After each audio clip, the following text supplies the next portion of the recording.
यह कहानी सिर्फ रत्नों की नहीं है, यह कहानी है श्रद्धा की, इतिहास के उन पन्नों की जो सदियों से दबे पड़े थे और 127 साल के लंबे वनवास के बाद आखिरकार घर लौट आए। कहानी की शुरुआत होती है आज से करीब 127 साल पहले। साल था 1898। उस वक्त भारत पर ब्रिटिश हुकूमत का राज था। उत्तर प्रदेश का सिद्धार्थनगर जिला, जो भारत नेपाल सीमा से सटा हुआ है, वहां के धूल भरे रास्ते, शांत हवाएं, आज भी वहां एक अजीब सी रूहानी कशिश महसूस होती है। इसी जिले में बसा है एक छोटा सा गांव पीपर हवा। बाहर से देखने में बिल्कुल साधारण सा लगता था ये गांव। किसी को ख्याल भी नहीं था कि इसके सीने में छिपा है दुनिया का सबसे पवित्र खजाना। उस जमाने में यहाँ तैनात थे ब्रिटिश इंजीनियर और जमींदार विलियम क्लैक्सटन पेपे। उन्हें पुरातत्व में गहरी दिलचस्पी थी। स्थानीय लोगों से उन्हें पता चला कि पीपर हवा में एक ईंटों का टीला है जिसे गांव वाले बहुत श्रद्धा से देखते हैं, पूजते हैं। जिज्ञासा बढ़ी। जनवरी 1898 में पेपे ने मजदूरों को लगवाकर खुदाई शुरू करवाई। जैसे जैसे मिट्टी हट रही थी, वैसे वैसे इतिहास की परतें खुल रही थीं। और फिर वो पल आया जिसने दुनिया भर के बौद्ध समाज को, इतिहासकारों को स्तब्ध कर दिया। जमीन से करीब 20 फुट नीचे मिला एक विशाल पत्थर का संदूक। जब उसे खोला गया तो अंदर मिले सोपस्टोन से बने कई कलश। इनमें से एक कलश पर ब्राह्मी लिपि में शिलालेख उकेरा हुआ था, जो ईसा पूर्व 3री शताब्दी का माना जाता है।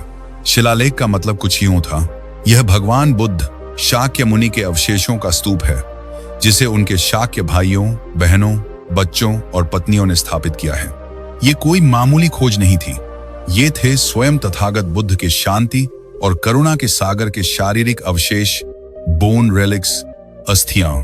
लेकिन इन पवित्र अस्थियों के साथ और भी बहुत कुछ था। इन कल शों के अंदर और आसपास मिले लगभग 1800 से ज्यादा अत्यंत कीमती रत्न, नीलम, मूंगा, गार्नेट, मोती, सोने के आभूषण और अन्य पूजा सामग्री। ये सब उस समय के शाक्य वंशजों ने बुद्ध के परिनिर्वाण के बाद उनके अवशेषों के साथ समर्पित किए थे, ताकि सदियों तक उनकी स्मृति बनी रहे। इन रत्नों में चमकते हुए एमेथिस्ट थे, सच्चे मोती, मूंगा, सोने की बारीक मणियां, क्रिस्टल से बने फूल, पुखराज और जटिल नक्काशी वाले सोने के पत्ते। ये कोई साधारण आभूषण नहीं थे। इन्हें शाक्य वंश के राज परिवारों ने अपने सबसे प्रिय तथागत के महापरिनिर्वाण के बाद उनके अस्थि कलश में श्रद्धांजलि के रूप में समर्पित किया था। हर रत्न के साथ जुड़ी थी किसी की प्रार्थना, किसी का आंसू और किसी की अटूट भक्ति। खोज के बाद हुआ एक बड़ा बंटवारा। उस समय की औपनिवेशिक सरकार ने बुद्ध की अस्थियों को धार्मिक महत्व के कारण थाईलैंड, तब सियाम, बर्मा, अब म्यांमार जैसे बौद्ध देशों को सौंप दिया। लेकिन वे बेशकीमती रत्न और आभूषण विलियम क्लैक्सटन पेपे को दे दिए गए। पेपे इन रत्नों को लेकर इंग्लैंड चले गए। यहीं से शुरू हुआ इन पवित्र बुद्ध रत्नों या पीपर हवा रत्नों का वनवास। जो रत्न कपिल वस्तु की मिट्टी में बुद्ध के सानिध्य में रहने चाहिए थे, वे लंदन की तिजोरियों में कैद हो गए। पीपर हवा का वह स्तूप सूना पड़ गया और भारत अपनी एक अमूल्य धरोहर से वंचित हो गया। दशक बीतते गए, पीढ़ियां बदल गईं, लेकिन ये रत्न पेपे परिवार के निजी संग्रह का हिस्सा बने रहे। समय का चक्र घूमा और हम पहुंचे वर्ष 2025 में। दुनिया बहुत बदल चुकी थी, लेकिन लालच और बाजारवाद का चेहरा वही पुराना था। अचानक एक खबर ने भारतीय संस्कृति मंत्रालय और वैश्विक बौद्ध समुदाय में हड़कंप मचा दिया। विलियम क्लैक्सटन पेपे के वंशजों ने फैसला किया कि वे इन ऐतिहासिक रत्नों को बेच देंगे। उन्होंने दुनिया के सबसे प्रॉमिट काम संस्थान सीके रामपाच की शान सराश शान देने प्रतिष्ठित नीलामी घरों में से एक सदियों से चली आ रही साउथबीज सदी से संपर्क किया। योजना थी कि हांगकांग में इन रत्नों की नीलामी होगी। बाजार के विशेषज्ञों ने अनुमान लगाया कि ये रत्न करोड़ों करोड़ों में बिक सकते हैं, शायद 10 करोड़ हांगकांग डॉलर या उससे भी ज्यादा। हांगकांग के आलीशान नीलामी घर में इन पवित्र ग्राम वस्तुओं को लॉट नंबर दिए जा रहे थे। जिन मोतियों को कभी भिक्षुओं और राजाओं ने कांपते हाथों से बुद्ध के कलश में रखा था, आज वही मोती अमीर संग्राहकों के ड्राइंग रूम की शोभा बढ़ाने के लिए बोली पर चढ़ाए जाने वाले थे। ये सिर्फ एक नीलामी नहीं थी, ये एक सांस्कृतिक अपराध था, बुद्ध की करुणा और त्याग का व्यापार करने जैसा। जैसे ही यह खबर नई दिल्ली पहुंची, भारत सरकार की प्रतिक्रिया तीखी और त्वरित थी। ये कोई पुरानी वस्तुओं का मामला नहीं था, यह भारत की आत्मा का सवाल था। संस्कृति मंत्रालय, भारतीय पुरातत्व सर्वेक्षण और विदेश मंत्रालय ने तुरंत आपात बैठक बुलाई। फैसला साफ था, ये नीलामी किसी भी कीमत पर रुकनी चाहिए, लेकिन इतना आसान नहीं था। रत्न पेपे परिवार की निजी संपत्ति माने जा रहे थे और ब्रिटेन के कानून के तहत सुरक्षित। फिर भी भारत ने अपनी रणनीति तैयार की। सबसे पहले एक कड़ा लीगल नोटिस साउथबीज सदीज और पेपे परिवार को भेजा गया। इसमें साफ कहा गया कि ये रत्न भारत की सांस्कृतिक विरासत हैं, इन्हें देश से बाहर ले जाना या बेचना अनैतिक और अवैध है। साथ ही डिप्लोमेटिक प्रेशर शुरू किया गया। भारतीय उच्च आयोग के अधिकारी लंदन और हांगकांग में मोर्चा संभाल चुके थे। एक उच्च स्तरीय प्रतिनिधिमंडल ने साउथ बीच के अधिकारियों से सीधी बातचीत की। भारत का तर्क अकाट्य था। आप किसी देश के भगवान, उनकी आस्था और उनके इतिहास को हथौड़े के नीचे नहीं बेच सकते। ये संग्रहालयों और नीलामी घरों के लिए एक शर्मनाक अध्याय हो गए। माहौल तनावपूर्ण था। नीलामी की तारीख नजदीक आ रही थी। अगर ये रत्न अलग अलग खरीदारों के पास चले जाते तो शायद हम इन्हें हमेशा के लिए खो देते। लेकिन भारत की दृढ़ता और वैश्विक बौद्ध समुदाय का समर्थन रंग लाया। मई 2025 में नीलामी से ठीक पहले साउथ बीज ने इसे स्थगित कर दिया। उसके बाद 2 महीने की गहन बातचीत चली सरकार, पेपे परिवार और नीलामी घर के बीच। आखिरकार जुलाई 2025 में ये पवित्र रत्न भारत लौट आए, 127 साल बाद अपने घर।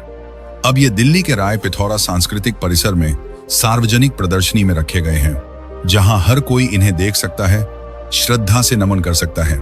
ये कहानी सिर्फ रत्नों की वापसी की नहीं, बल्कि श्रद्धा, न्याय और सांस्कृतिक गरिमा की जीत की है। बुद्ध की करुणा आज भी हमें सिखाती है, सच्चाई और अहिंसा से बड़ी कोई ताकत नहीं। तभी इस कहानी में एक नया उम्मीद भरा मोड़ आया।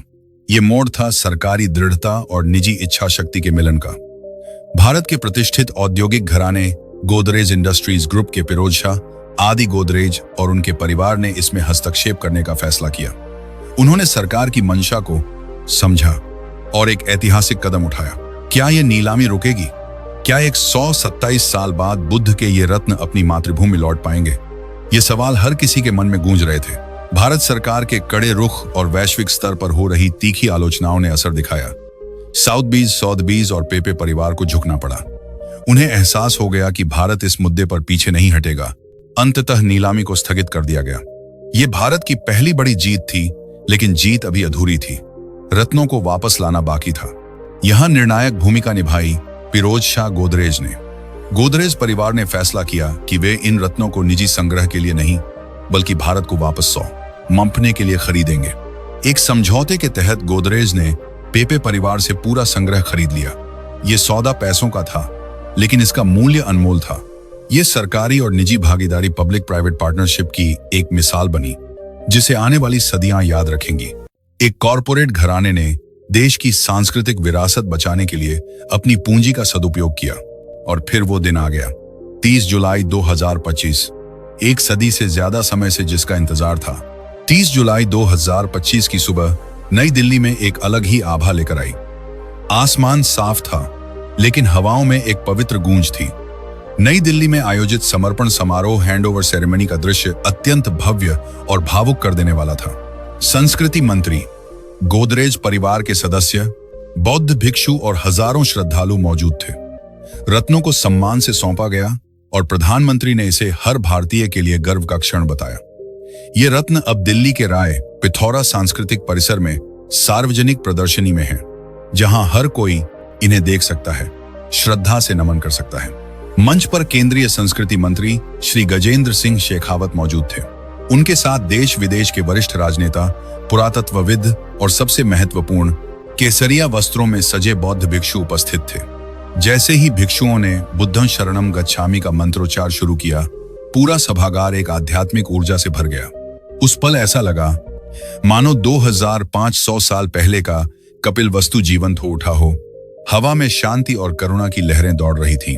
फिरोज शाह गोदरेज ने विधिवत रूप से उन पवित्र रत्नों का संग्रह मंत्री महोदय को सौंपा। जब रत्न प्रदर्शित किए गए तो उनकी चमक देख हर कोई दंग रह गया। सदियों पुरानी मिट्टी और समय की धूल भी उन मणियों की आभा को कम नहीं करने वाला है। पाई थी, ये केवल पत्थर नहीं थे, ये उद्ध धातु रत्न थे, जिनमें तथागत की ऊर्जा समाहित थी। संस्कृति मंत्री ने इस अवसर पर कहा, ये केवल वस्तुओं का हस्तांतरण नहीं है, ये हमारी आत्मा के एक हिस्से की वापसी है। एक 127 साल का वनवास आज समाप्त हुआ। रत्नों का आध्यात्मिक और सांस्कृतिक महत्व। बौद्ध दर्शन में तथागत के शरीर, वाणी या चित्त से जुड़ी किसी भी वस्तु को साधारण नहीं माना जाता, इन्हें धातु कहा जाता है। पीपर हवा के ये रत्न इसलिए विशेष हैं क्योंकि ये बुद्ध की अस्थियों के सीधे संपर्क में रहे हैं। माना जाता है कि इनमें बुद्ध की करुणा और शांति की तरंगें आज भी विद्यमान हैं। ध्यान साधना करने वाले भिक्षुओं के लिए ये रत्न ऊर्जा के पावर हाउस हैं। जब इन्हें स्तूप में रखा गया था तो उद्देश्य था कि आने वाली पीढ़ियां इनके माध्यम से धर्म, शांति और करुणा का संदेश प्राप्त करें। ये रत्न इस बात का भी प्रमाण है कि ईसा पूर्व 3री शताब्दी में शाक्य वंश के लोगों में बुद्ध के प्रति कितनी गहरी श्रद्धा थी। शिलालेखों से सिद्ध होता है कि बुद्ध के महापरिनिर्वाण के बाद उनके अपने लोग शाक्य सुकृति भाइयों, बहनों और परिवार ने रोते हुए लेकिन गर्व के साथ अपनी सबसे कीमती संपत्ति सोना, मोती, मणियां अपने गुरु के चरणों में अर्पित कर दी थी। प्रदर्शन और भविष्य की योजना। भारत सरकार ने स्पष्ट फैसला लिया है कि ये धरोहर अब किसी तिजोरी में बंद नहीं रहेगी। ये संग्रह अब राष्ट्रीय संग्रहालय, दिल्ली नेशनल म्यूजियम में जनता के दर्शन के लिए रखा जाएगा। तात्कालिक योजना के अनुसार भारत आगमन के तुरंत बाद इन रत्नों को 3 महीने की विशेष प्रदर्शनी में रखा गया ताकि आम जनता और बौद्ध श्रद्धालु इनके दर्शन कर सकें, श्रद्धा से नमन कर सकें। दीर्घकालिक योजना में इस संग्रह का बड़ा हिस्सा अगले 5 वर्षों के लिए राष्ट्रीय संग्रहालय को लोन पर दिया जाएगा। वहां इसका वैज्ञानिक संरक्षण होगा, अध्ययन होगा। यह कदम न केवल पर्यटन को बढ़ावा देगा बल्कि शोधकर्ताओं को प्राचीन भारत की शिल्प कला, रत्न विज्ञान और बौद्ध इतिहास को गहराई से समझने का नया अवसर भी देगा। वैश्विक संदेश। विरासत बिकाऊ नहीं है। पीपर हवा रत्नों की वापसी ने पूरी दुनिया को एक कड़ा संदेश दिया है। इसने पश्चिमी संग्रहालयों और नीलामी घरों को बता दिया कि किसी भी देश की सांस्कृतिक और धार्मिक पहचान को एंटीक मानकर बेचा नहीं जा सकता। ये घटना ऐतिहासिक अन्याय की भरपाई है। औपनिवेशिक काल में न जाने कितनी मूर्तियां, ग्रंथ और रत्न भारत से बाहर ले जाए गए, लेकिन आज का भारत अपनी जड़ों के प्रति जागरूक है। ये सांस्कृतिक पुनर्जागरण का प्रतीक है। जैसा कि कहा जाता है, ये धम्म की विजय है। अशोक महान ने जिस तरह धम्म का प्रचार किया था, आज इन रत्नों की वापसी उसी कड़ी का हिस्सा है। ये बुद्ध के शांति, अहिंसा और करुणा के संदेश को पुनः विश्व पटल पर स्थापित करने का प्रयास है। अंत में हमारा ध्यान पुनः उस छोटे से गांव पीपर हवा और सिद्धार्थ नगर की ओर जाता है। ये स्थान जिसे प्राचीन कपिलवस्तु माना जाता है, जहां राजकुमार सिद्धार्थ ने अपना बचपन बिताया, जहां से उन्होंने महान त्याग का मार्ग चुना। आज ये रत्न वहां की मिट्टी से निकले हैं और अपनी मातृभूमि में लौट आए हैं। आज जब दुनिया संघर्षों और अशांति से घिरी हुई है, बुद्ध के इन रत्नों का लौटना मानवता को फिर से मध्यम मार्ग और शांति का पाठ पढ़ाने आया है। ये केवल एक नीलामी का रद्द होना नहीं है, ये सत्य की जीत है, श्रद्धा की जीत है और भारत की सांस्कृतिक चेतना की जीत है। तथागत के ये रत्न अब अपने घर में हैं और उनकी चमक भारत के स्वर्णिम इतिहास की गवाही दे रही है। राष्ट्रीय संग्रहालय जब इतिहास बन गया तीर्थ। 30 जुलाई 2025 के उस ऐतिहासिक हस्तांतरण समारोह के बाद जब राष्ट्रीय संग्रहालय नई दिल्ली के दरवाजे आम जनता के लिए खोले गए तो वो नजारा देखने लायक था। दिल्ली की सड़कों पर सुबह 4 बजे से ही लंबी कतारें लगनी शुरू हो गई थीं। इन कतारों में केवल इतिहास के छात्र या पर्यटक नहीं थे, बल्कि देश के कोने कोने से आए भिक्षु, उपासक और सामान्य श्रद्धालु भी थे। संग्रहालय का वो विशेष कक्ष जहां पीपर हवा रत्नों को प्रदर्शित किया गया था, किसी आधुनिक गैलरी की तरह नहीं, बल्कि का पवित्र गर्भगृह की तरह सजाया गया था। मध्यम रोशनी के बीच बुलेट प्रूफ कांच के पीछे रखे रत्न तारों की तरह टिमटिमा रहे थे। जैसे ही लोग उस कक्ष में प्रवेश करते, वहां का सन्नाटा उनके मन के शोर को शांत कर देता। 127 साल बाद भारत की हवा में सांस ले रहे उन रत्नों में एक अजीब सी कशिश थी। कांच के बक्सों में रखे क्रिस्टल के फूल, सोने के छोटे छोटे पत्र जिन पर स्वास्तिक और त्रिरत्न के चिन्ह बने थे, और वे मणियां जो कभी बुद्ध की अस्थियों को स्पर्श करती थीं, उन्हें देखकर लोगों की आंखों से स्वतः आंसू बहने लगते थे। वहां मौजूद एक वृद्ध बौद्ध भिक्षु ने कहा, हम यहाँ केवल आभूषण देखने नहीं आए, हम यहाँ तथागत की करुणा को महसूस करने आए हैं। ये रत्न अब जीवित हैं क्योंकि इनमें उनकी ऊर्जा बसी है। ये प्रदर्शनी the light and the lord's relics of the awakened one Rai Pithora सांस्कृतिक परिसर में 3 जनवरी 2026 से शुरू हुई, जहां प्रधानमंत्री ने इसे उद्घाटित किया। ये न केवल रत्नों की वापसी है, बल्कि भारत की सांस्कृतिक पुनर्जागरण की कहानी है। एक वृद्ध बौद्ध भिक्षु ने कहा, हम यहाँ केवल आभूषण देखने नहीं आए हैं, हम यहाँ अपने शास्ता गुरु की ऊर्जा को महसूस करने आए हैं। ये रत्न गवाह हैं कि 2300 साल पहले भी धम्म के प्रति प्रेम कितना गहरा था। गोदरेज परिवार, जिन्होंने इन रत्नों की वापसी में अहम भूमिका निभाई, के लिए भी ये क्षण भावुक कर देने वाला था।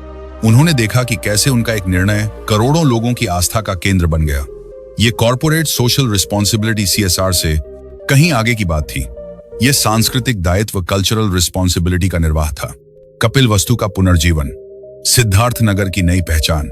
इस घटना का सबसे गहरा असर उस जगह पर पड़ा जहां से ये कहानी शुरू हुई थी, उत्तर प्रदेश का सिद्धार्थनगर और पीपरहवा गांव। दशकों तक ये स्थान केवल किताबों और पुरातत्व विभाग की फाइलों में सीमित था, लेकिन रत्नों की वापसी की खबर ने पूरी दुनिया का ध्यान पीपरहवा की ओर खींच लिया।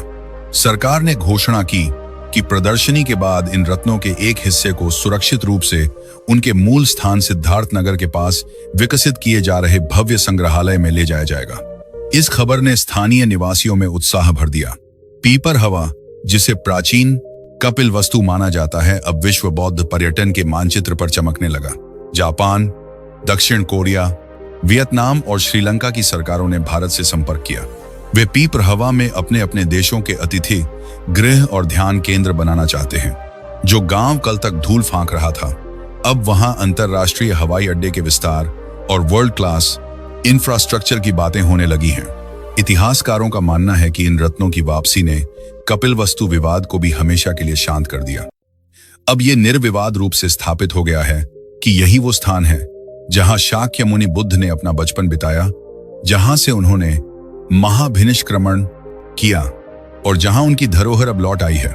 सांस्कृतिक कूटनीति और भारत की सॉफ्ट पावर, पीपरहवा रत्नों की वापसी केवल एक घरेलू घटना नहीं रही, ये भारत की सॉफ्ट पावर का एक जबरदस्त प्रदर्शन बन गई। विदेश मंत्रालय ने इस अवसर का उपयोग कूटनीतिक संबंधों को प्रगाढ़ करने के लिए किया। प्रदर्शनी के दौरान बिम्स्टेक और आसियान देशों के प्रतिनिधियों को विशेष रूप से आमंत्रित किया गया। थाईलैंड के राजा और भूटान के शाही परिवार ने भी भारत आकर इन पवित्र अवशेषों के दर्शन की इच्छा जताई। भारत ने दुनिया को दिखाया कि वो केवल एक आर्थिक महाशक्ति नहीं, बल्कि एक सांस्कृतिक महाशक्ति भी है। प्रधानमंत्री ने अपने संबोधन में कहा, बुद्ध भारत में जन्मे, लेकिन वे विश्व के हैं। आज जब दुनिया युद्ध और हिंसा की आग में जल रही है, तब भारत इन रत्नों के माध्यम से शांति और करुणा का संदेश पूरी मानवता को वापस लौटा रहा है। ये घटना अन्य देशों के लिए भी एक मिसाल बन गई। ग्रीस, मिस्र और कई अफ्रीकी देश, जो अपने चुराए गए ऐतिहासिक खजानों की मांग पश्चिमी देशों से कर रहे थे, उन्होंने भारत की इस मुहिम से प्रेरणा ली।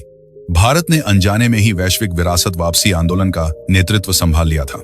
साउथ बीजर्स की आंदोलन की पराईजान, स्वदेश, नीलामी घर का पीछे हटना, यह संकेत था कि अब औपनिवेशिक मानसिकता नहीं चलेगी। भविष्य की ओर विज्ञान और आध्यात्म का संगम। अगले 5 वर्षों के लिए, जैसा कि तय हुआ था, इन रत्नों का वैज्ञानिक अध्ययन शुरू हुआ। पुरातत्वविदों और वैज्ञानिकों की टीम ने नॉन डिस्ट्रक्टिव तकनीकों का उपयोग करके ये जानने की कोशिश की कि 2300 साल पहले इन रत्नों को तराशने के लिए किस तकनीक का इस्तेमाल हुआ था। परिणाम चौंकाने वाले थे। रत्नों पर की गई नक्काशी इतनी सूक्ष्म थी कि आधुनिक मशीनों के बिना भी उस समय की शिल्पकला की बारीकी देखकर वैज्ञानिक दंग रह गए। ये अध्ययन न केवल प्राचीन तकनीकों को समझने में मदद करेगा, बल्कि आध्यात्मिक महत्व को भी वैज्ञानिक आधार देगा कि आज की लेजर तकनीक से भी उसे बनाना मुश्किल था। यह प्राचीन भारत की उन्नत विज्ञान और कला का जीता जागता प्रमाण था। लेकिन इन सबसे ऊपर जो बात सबसे महत्वपूर्ण थी, वो थी चेतना का जागरण। आज का युवा जो अपनी जड़ों से कटता जा रहा था, इन रत्नों की कहानी सुनकर अपने इतिहास पर गर्व करने लगा। सोशल मीडिया पर पिपरावा रेलिक्स और रिटर्न ऑफ दामा जैसे हैशटैग ट्रेंड करने लगे। युवाओं ने जाना कि उनके पूर्वज केवल सपेरे नहीं थे, बल्कि वे रत्न, विज्ञान, वास्तुकला और दर्शन शास्त्र के महान ज्ञाता थे। उपसंहार, एक अमर संदेश। कहानी का अंत एक सुखद एहसास के साथ होता है।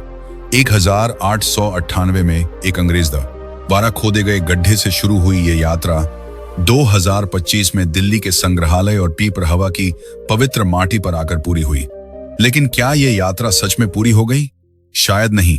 तथागत बुद्ध ने कहा था, सभ्य संखारा अनित्या, यानी सभी संस्कार अनित्य हैं, सब कुछ नश्वर है।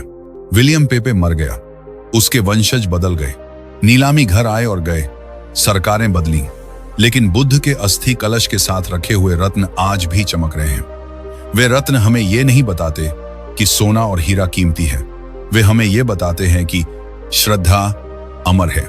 वे रत्न प्रतीक हैं उस प्रेम के जो शाक्य वंश के लोगों को अपने बुद्ध से था, और आज खाम के सेज काम से सेन एंडिस इंथीन जेंटन 127 साल बाद उनकी वापसी ने यह साबित कर दिया कि सत्य और धर्म को कुछ समय के लिए छिपाया जा सकता है, उसे विदेश ले जाया जा सकता है, उसे नीलामी की मेज पर रखा जा सकता है, लेकिन उसे अपनी जड़ों से, अपनी मिट्टी से हमेशा के लिए अलग नहीं किया जा सकता। पीपर हवा के रत्न वापस आ गए हैं। वे भारत की छाती पर चमकते हुए उस गौरवशाली अतीत की याद दिला रहे हैं जब भारत ने दुनिया को युद्ध नहीं, बुद्ध दिया था, और यही वो विरासत है जिसे आने वाली पीढ़ियों को संजोकर रखना होगा। तो दोस्तों, ये थी पीपर हवा रत्नों की 127 साल लंबी घर वापसी की कहानी। ये घटना हमें सिखाती है कि इतिहास केवल किताबों में नहीं होता, उसे जिया जाता है और समय आने पर उसे वापस भी लाया जाता है। इन रत्नों का लौटना सिर्फ एक सरकारी जीत नहीं है, ये इस बात का सबूत है कि भारत अब अपनी विरासत को लेकर जाग चुका है। बुद्ध ने दुनिया को शांति दी थी और आज भारत उसी शांति और धरोहर का संरक्षक बनकर खड़ा है। आपको ये ऐतिहासिक कहानी कैसी लगी? और फिरोज शाह गोदरेज के इस नेक काम के बारे में आपकी क्या राय है? हमें कमेंट में जरूर बताएं। अगर इस वीडियो ने आपके दिल को भी छू लिया है तो इसे लाइक करें और अपने दोस्तों के साथ शेयर करें ताकि ये जानकारी सब तक पहुंचे। ऐसी ही प्रेरणादायक कहानियों के लिए बुद्ध अमृत ज्ञान चैनल सब्सक्राइब करना न भूलें। मिलते हैं अगले वीडियो में। जय हिंद, नमो बुद्धाय।